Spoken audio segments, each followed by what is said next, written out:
கண்ணு எங்க இருக்கு? மூக்கு எங்க இருக்கு? வாய் எங்க இருக்கு? பாப்பா கை எங்க இருக்கு? பாப்பா காது எங்க இருக்கு? பாப்பாக்கு தலை எங்க இருக்கு? பாப்பாக்கு வயிறு எங்க இருக்கு? இங்க இருக்கா? பாப்பா கழுத்து எங்க இருக்கு? அங்க இருக்கா? பாப்பாக்கு பல்லு எங்க இருக்கு? கவிங்க.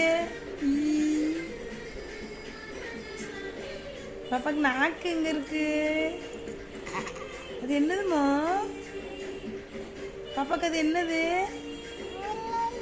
நாக்கா? நாக்கா? நாக்கில் என்ன வச்சிருக்க? என்ன சாப்பிட்டீங்க? தோசையா? தோசை சூப்பரா இருந்துச்சா? எப்படி இருந்துச்சு? சூப்பரா இருக்குன்னு எப்படி சொல்லுவீங்க?